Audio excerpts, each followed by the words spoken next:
भक्ति सर्वस्व। प्रभु के पाने के मार्गदर्शन में परम पूज्य स्वामी श्री अखंडानंद जी सरस्वती जी की यह अद्भुत पुस्तक आप और मैं श्रवण कर रहे हैं। भाग 1, साधन की अनिवार्य आवश्यकता। क्या करें और क्यों करें, साधन क्या है और साधन से साध्य अर्थात परमात्मा प्राप्ति कैसे हो सकती है, आज का ये लेख इसी बात को प्रकट करता है। जय श्री हरि। पूज्य गुरुदेव के चरणों में प्रणाम। सभी नामनष्ट साधकों को जय जय श्री सीताराम। पूज्य स्वामी जी लिखते हैं कि श्रुति का वचन है, बुद्धिमानो उठो जागो और भगवत प्राप्ति की इच्छा करो। विचारशील मनुष्य के सामने सबसे पहले ये प्रश्न आता है कि हमें क्या करना चाहिए और जो चाहिए उसके लिए हमें क्या करना चाहिए। पहले उद्देश्य का निश्चय, पश्चात उसकी साधना का निश्चय होता है। मनुष्य कुछ न कुछ चाहता है, कोई मान, कोई प्रतिष्ठा और कोई कीर्ति चाहता है, कोई सुंदर शरीर चाहता है और कोई चाहता है अप्रतिहत शासन। इस चाह के और भी अनेकों नाम और रूप हो सकते हैं। स्वामी जी कहते हैं, परंतु ये सभी जीवन के उद्देश्य नहीं, क्योंकि इनके द्वारा सुख ही चाहा जाता है। यदि ये दुख के कारण बन जाएं तो इनके परित्याग की इच्छा होती है और परित्याग कर दिया जाता है। इसलिए ये बात स्वतः सिद्ध हो जाती है कि मनुष्य जीवन का लक्ष्य परम सुख की प्राप्ति है। ऐसी प्राप्ति जिसमें किसी प्रकार की सीमा, अंतराय अथवा विच्छेद ना हो, चाहे वह संग्रह से हो चाहे त्याग से। यदि कारण है मनुष्य जिसको सुख समझता है, उसको प्राप्त करने के लिए दौड़ पड़ता है। स्वामी जी का कथन है, साधारण मानव समाज की ओर दृष्टि डाली जाए तो ये प्रत्यक्ष दिख पड़ता है कि सभी किसी न किसी साधन में लगे हैं। ऐसा होने पर भी दुख है, निराशा है। साधना करके जिस आत्मतुष्टि का अनुभव करना चाहिए उससे वंचित हैं। इसका कारण क्या है? शांत और गंभीर चित्त से विचार करने पर जान पड़ता है, जीवन का उद्देश्य निश्चित करने में उन्होंने भूल की है। धधकती हुई आग को शीतल मणिखंड समझकर गोद में उठा लेना सुख का कारण नहीं हो सकता। विष को अमृत समझ पीना जैसे अमृतत्व का कारण नहीं हो सकता, ठीक वैसे विनाशी वस्तुओं को सुख समझकर अपनाने से सुख की प्राप्ति नहीं हो सकती। पूज्य स्वामी जी कहते हैं कि जिन स्थूल और जड़ वस्तुओं में सुख की कल्पना कर साधारण मनुष्य जीतोड़ परिश्रम कर रहे हैं, उनकी प्राप्ति होने पर भी सुख नहीं मिलता, क्योंकि वस्तुतः उनमें सुख है ही नहीं। इसी से वे दुखी हैं और तब तक उनका दुख नहीं मिट सकता जब तक सुख के वास्तविक स्थान का पता लगाकर वे उसको नहीं कर लेते। वास्तविक सुख क्या है? अब प्रश्न यह है, इसका एकमात्र उत्तर स्वामी जी कहते हैं कि परमात्मा। क्योंकि संसार में जब कभी इच्छाओं के शांत हो जाने पर यत्किंचित सुख की अनुभूति होती है, कई बार कई कारणों से होती है, तब इस निश्चय का कारण मिल जाता है। इन समस्त छुटपुट सुखों का अवश्य ही कोई ना कोई भंडार है और वही भंडार का नाम परमात्मा है। स्वामी जी कहते हैं, एक ऐसी सत्ता है जो समस्त परिवर्तनों में सदा एक रस है।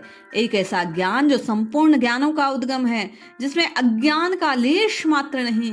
एक ऐसा आनंद है जिसका निर्वचन मन और वाणी से मौन होकर किया जाता है, जिसके आस्वादन में आस्वाद्य आस्वादक का भेद नहीं रहता। ये मधुराति मधुर नित्य नूतन परम सुंदर परमात्मा ही तो है। उनको देखे बिना आंखें अतृप्त ही रहेंगी, उनके बिना हृदय की सेज सूनी रहेगी, उनका आलिंगन न प्राप्त किए बिना बाहें फैली रहेंगी। तात्पर्य यह है कि उनको प्राप्त करने में ही जीव के जीवन की पूर्णता है। जिस जीवन का वह लक्ष्य है वही सच्चा जीवन है। इस सच्चे जीवन का एकमात्र नाम साधन है।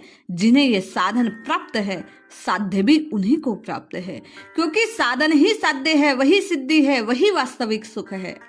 स्वामी जी कहते हैं, जीव पूर्वतन संस्कारों से इतना जकड़ गया कि वह संज्ञाहीन, मूर्छित, सुसुप्त सा है। वह भगवदीय प्रेरणा और भक्ति का अनुभव करने में असमर्थ है, क्योंकि इस समय जो अंतःकरण जागतिक रहकर कार्यकारी है, वह वासनाओं के पुंज के अतिरिक्त और कुछ नहीं। उसी से प्रेरित होकर साधारण मनुष्य उन्मत्त की भांति लक्ष्यहीन प्रयत्न कर रहा है, जिसके कारण बंधन और दृढ़ होता जा रहा है। यही कारण है कि अधिकांश अपने को स्थूल शरीर मानकर उसी से संबंध रखने वाली संभावनाओं के प्रवाह में बह रहे हैं। इस जड़ता को, अंधगति को, बंधन को नष्ट करना होगा। ये सत्य है कि यह बंधन बहुत निष्ठुर है, तथापि इसको काट डालने में कोई संदेह नहीं। भगवान की अनंत शक्ति, अनंत कृपा का आश्रय लेकर क्या नहीं किया जा सकता। अंत में भगवत सत्ता पर ही विजय निश्चित है। इसलिए पूज्य स्वामी जी का कथन कि वासनाओं से संचालित होते रहने के कारण चित्त में इतनी पराधीनता आ गई कि इससे मुक्त होने का प्रयत्न प्रारंभ करने में और उसको चालू रखने में कई बार अपनी ही वृत्तियां बाधक हो जाती है और ये असंभव सा मालूम होने लगता है। मेरी इस साधना में कुछ सिद्धि लाभ हो सकता है, अवश्य ही ये ठीक है। सारा चराचर जगत कर्म सूत्र में बंधा है। ये वर्तमान जीवन और इसकी प्रवृत्तियां प्रारब्ध द्वारा संचालित हैं, परंतु यही सोचकर पुरुष साधन से विमुख हो जाना, आध्यात्मिक उन्नति को प्रारब्धमान छोड़ बैठना बड़ी कमजोरी है। पूज्य स्वामी जी लिखते हैं, बल्कि यूं कहे कि अपने को हाथ अपने आप हत्या करना जैसा है। भला जिस साधन से अपने आप को उपलब्धि होती है उसी को प्रारब्ध के हाथों में सौंप देना आत्मघात नहीं तो और क्या है। कहने का तात्पर्य, प्रारब्ध पर न डाल मनुष्य को पुरुषार्थ करना चाहिए, प्रभु को प्राप्त करने के लिए प्रयास करना चाहिए। पूज्य स्वामी जी लिखते हैं, विचार करने की बात है कि जिस प्रारब्ध के भरोसे हम अपने जीवन का उज्जवल भविष्य अंधकार में डाल रहे हैं उसका मूल क्या है। पूर्व जन्मों के पुरस्कार को प्रारब्ध कहते हैं। हमारे पूर्व जन्म के कर्म अच्छे थे, बुरे थे, साधक थे, बाधक थे, इसका निर्णय कैसे किया जाए। मान ले वे साधक के विरोधी थे, तो क्या हमें इस जन्म में उनसे लड़कर आगे नहीं बढ़ना चाहिए, अनुकूल प्रारब्ध नहीं बनाना चाहिए। क्या उन्हीं कर्मों के चक्र में फिसते रहकर जन्म जन्म उन्हीं गुलामी करनी है। जिसमें जरा जीवन है वह कभी ऐसा पराधीनता स्वीकार नहीं करता। यदि ये मान ले कि मेरे पूर्व जन्म के कर्म जिनसे प्रारब्ध का निर्माण साधन के अनुकूल ही थे, तो क्या उनकी सहायता के लिए वैसे ही कर्म करके उनकी प्रगति को बढ़ाना नहीं चाहिए। तात्पर्य है, प्रारब्ध चाहे अनुकूल प्रतिकूल दोनों ही हालात में हमें जीवन के उद्देश्य को पूर्ण करने के लिए अथक प्रयत्न करने की आवश्यकता है। स्वामी जी लिखते हैं, कभी कभी ऐसा देखने में आता है कि जो वर्षों से साधना में लगे हैं उन्हें सिद्धि प्राप्त नहीं होती, और जिन्होंने बहुत थोड़ा परिश्रम किया उन्हें थोड़े दिनों में बहुत बड़ी सिद्धि प्राप्त हो गई। इसका कारण क्या। पूर्व जन्म के संस्कार ही इसमें प्रधान कारण हैं। जिनके संस्कार साधना के अनुकूल किंतु प्रक्षुब्ध थे, अब साधना के संयोग से जागृत हो गए, वे अविलंब सिद्धि मिल जाएगी। जिनके संस्कार नहीं थे, कम थे, उनकी साधना धीरे धीरे पूर्व संचित कर्मों के भंडार से सामग्री संग्रह करती है और समय आने पर, तैयारी पूरी होने पर साधना की अग्नि प्रज्वलित हो उठती है। जिसमें पूर्व संस्कार भस्म हो जाते हैं, वह नित्य सिद्ध वस्तु जो विभिन्न संस्कारों से अलिप्त, स्पष्ट, अनाकलित प्रकट हो आती है। जीव अल्प से महान हो जाता है। संस्कारों से विजड़ित होने के कारण ही जीव की दृष्टि अशुद्ध हो गई है। वह जो कुछ देखता है संस्कारांत दृष्टि से देखता है। इसी से सत्य भी उसके चश्मे के रंग में रंगा हुआ दिखता है। परमात्मा की बात तो अलग रही, वह अपने आप को दूसरे रंग में रंगा हुआ देखता है। संस्कारों के इस चश्मे को दृश्य से एक एक दोष को ढूंढ ढूंढ कर निकाल फेंकना होगा। सत्य कर्म संस्कारों की अभिव्यक्ति नहीं है। इनको धो बहाने पर जो अशेष रह जाता है, जो धोने वाले का मूल स्वरूप है, जो धोने वाले के धुल जाने पर रहता है, वही सत्य। उसको ढूंढकर निकालना ही साधना है। वह स्वयं ही करना होगा। जो आलस्य और प्रमाद के भाव में अभिभूत हो रहा है, उनका अच्छा प्रारब्ध भी बोझ बन जाएगा, क्योंकि साधना के साथ संघर्ष हुए बिना वह फलश्रुत नहीं हो सकता। प्रारब्ध रूपी बीज के अंकुरित, पल्लवित, पुष्पित, फलित होने के लिए साधना एक सुसमृद्ध उर्वर क्षेत्र है। इसको तैयार करना साधक के अधीन है। पूज्य स्वामी जी कहते हैं, जीव का धर्म साधना और भगवान का धर्म है कृपा। जीव जब अपने धर्म का पालन करता है तभी वह भगवत धर्म का अनुभव कर सकता है। जो धर्म का पालन नहीं करता वह दूसरे के धर्म पालन की आशा रखे, ये उपासास्पद है, हंसने योग्य है। इसमें संदेह नहीं कि भगवान की कृपा चर अचर, व्यक्त अव्यक्त, जीव अजीव सब पर एक रस अहेतुकी है। उनके लिए देश काल अथवा वस्तु का भेद नहीं, वह अनादिकाल से अनंत काल तक एक रस बरसती है, बरसना ही उनका स्वभाव है। वह इस प्रकार बरसती रहती है कि जो कुछ है वह सब उस कृपा का एकमात्र कण है। परंतु इस सत्य का साक्षात्कार साधना के बिना नहीं होता। हम कुछ न करें, कुछ सोचें, परंतु हमारी नस नस में कृपा की विद्युत शक्ति दौड़ रही है, जो हमारे रग रग में वही सुधा मधुर धारा प्रवाहित हो रही है। हमारे प्राणों में उसी का शक्ति संचार है। मन बुद्धि अहंकार जो कुछ मैं हूं उसी में डूब उतरा हो रहा है। हमारी ये स्थिति बाह्य दृष्टि से साधना पर होने पर परम साधना है। मैं तो कहता हूं, स्वामी जी कहते हैं कि यही सबसे बड़ी सिद्धि है। यदि इसमें बड़ी कोई सिद्धि हो तो वह हमें नहीं चाहिए, परंतु इस अनुभूति के बिना कृपा का नाम लेकर हाथ पर हाथ रखकर बैठे रहना आत्मवंचना है। स्त्री के लिए, पुत्र के लिए, शरीर के लिए, मनोरंजन के लिए प्रयत्न हो अथवा आलस्य हो, सुख मानकर पड़े रहें, परंतु साधना की चर्चा चलने पर अपनी अकर्मण्यता, आलस्य प्रियता के समर्थन में भगवत कृपा का नाम लें, उनके नाम पर संतोष कर लें। साधना जगत में यह अमांजनीय अपराध है। पूज्य स्वामी जी कहते हैं, सूर्य का स्वभाव है वह अपनी आलोक रश्मियों के विस्तार से निखिल जगत में नवीन चेतना और स्फूर्ति का संचार करता है। यदि नेत्र दोष के कारण कोई उस प्रकाश को नहीं ग्रहण कर सके तो ये सूर्य का वैमनस्य नहीं, नेत्र के रोगी होने का दोष है। इसी प्रकार भगवत कृपा होने पर भी, रहने पर भी उसको अनुभव कर सकने की योग्यता का अभाव, यही हमें उससे दूर रखता है। हमें साधना के द्वारा अपने अंतःकरण में ऐसी पात्रता, ऐसी क्षमता का विस्तार करना होगा कि हम उस कृपा का एक रस अनुभव करने में समर्थ हों। सूर्य का प्रकाश तो कोयले और अताशी शीशे पर समान रूप से है, परंतु कोयले पर उसका कम प्रभाव, अताशी शीशे पर संयोग से वह प्रज्वलित हो उठता है। ये बात भगवत कृपा के संबंध में है।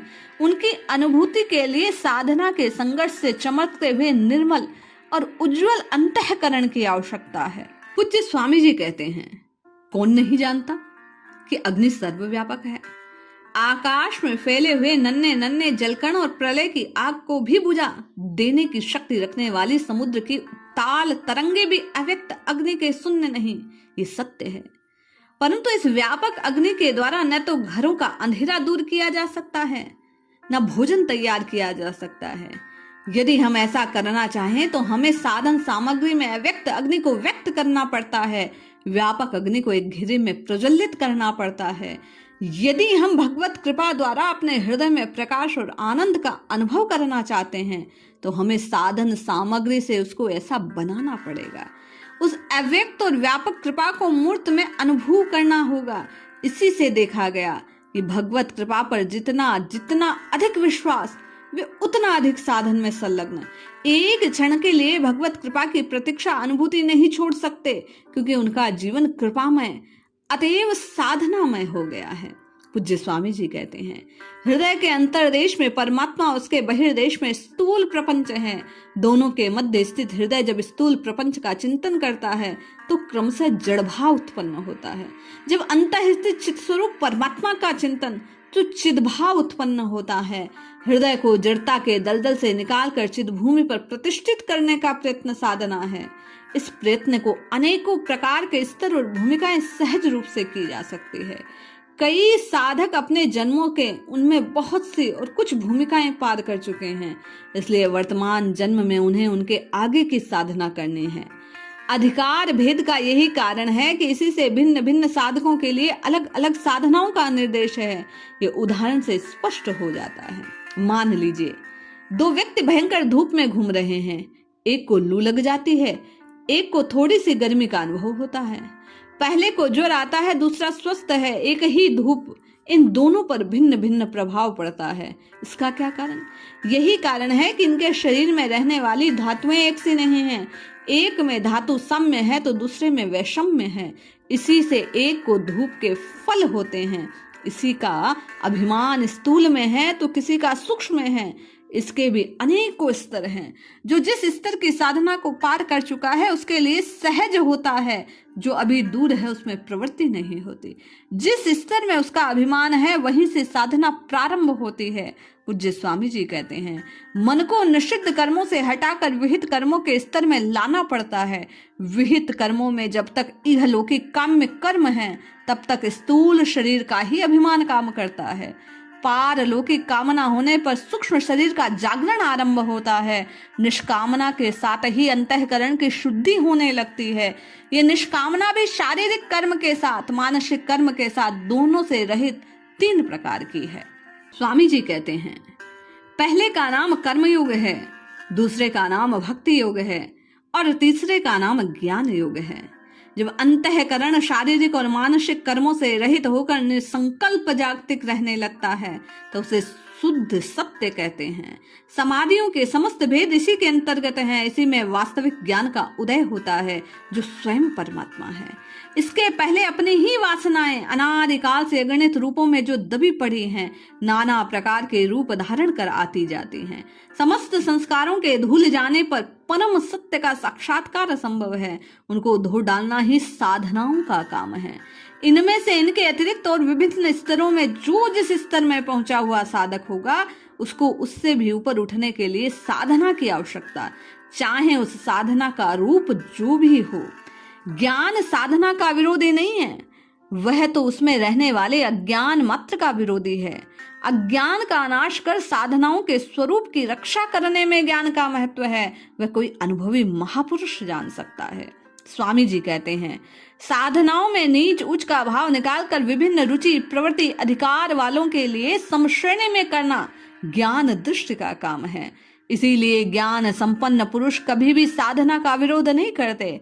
जैसे दूसरे साधकों के द्वारा प्रयत्न पूर्वक साधनाएं हैं, वे ही ज्ञानी के शरीर में सहज रूप से हैं। प्रमाद और आलस्य को अज्ञान के कार्य हैं। जो आदर्श पुरुष हैं, महात्मा, वे इसमें रह ही नहीं सकते। इसी से ज्ञान के पूर्व काल में उन्हें जिन साधनाओं का अभ्यास हो जाता है उन्हीं का शरीर से त्याग पर्यंत सदा अनुष्ठान होता है। जहां आलस्य, प्रमाद, काय क्लेश के कारण जानबूझकर साधनों का परित्याग किया जाता है, वहां तो विशुद्ध ज्ञान ही नहीं है। ऐसी स्थिति में दुख की आत्यंतिक निवृत्ति हो ही नहीं सकती। स्वामी जी कहते हैं कि साधना में प्रवृत्ति की दुख की आत्यंतिक निवृत्ति परमानंद की प्राप्ति को लक्ष्य करके होने हैं। जब तक लक्ष्य की सिद्धि ना हो तब तक साधना से निवृत्त हो जाना कायरता है। दुख और सुख अंतःकरण में है, अतः अंतःकरण को ऐसी स्थिति में ले जाना साधना का काम है जिससे उनका अनुभव ही ना हो। ज्ञानाभास का आश्रय लेकर अंतःकरण को सुख दुख में पड़ा रहने देना ही अज्ञान है। ऐसा निर्विकल्प निसंकल्प अंतःकरण जिसमें सुख दोनों के प्रति समत्व है, उनकी प्राप्ति और विधान के लिए कोई स्पंदन नहीं, जीवन मुक्त का अंतःकरण है। यदि ज्ञान नहीं हुआ तो साधन की चरम सीमा अवश्य है। इसी से ज्ञान प्राप्ति, ज्ञान रक्षा, जीवन मुक्ति का सुख अनुभव करने के लिए ज्ञान सिद्धांत में साधना की अनिवार्य आवश्यकता को स्वामी जी कहते हैं स्वीकार किया गया। क्षीण हो रहा है क्षण क्षण ये मनुष्य जीवन, काल निगल चाहता है अभी अभी। सारा संसार विनाश की ओर द्रुतगति से दौड़ रहा है। एक और एक दृश्य है तो दूसरी ओर परम आनंद प्रभु हमने अपनी गोद में लेने के लिए जाने कब से प्रयत्न कर रहे हैं, अपनी ओर आकर्षित कर रहे हैं। अज्ञान निद्रा में सोया हुआ ये जीव यदि जग जाए तो वह अपने को परमात्मा की गोद में उनके स्वरूप में पाकर निहाल हो सकता है। स्वप्न की सारी विभीषिकाएं निर्मूल होकर लीला के रूप में दिखने लगे। ये जागरण ही साधन है, यह करना ही होगा। पूज्य स्वामी जी कहते हैं कि साधक को राम राम कृष्ण कृष्ण हरि हरि भजन के लिए इसीलिए कहा जाता है। ये साधना कर वह अज्ञान से ऊपर उठ ज्ञान प्राप्ति के योग्य बनता है। इसलिए हम आप पूज्य स्वामी जी के कहे अनुसार नित्य निरंतर राम राम राम राम की रटना लगाएं तो निश्चित लाभ होगा। जय श्री हरि।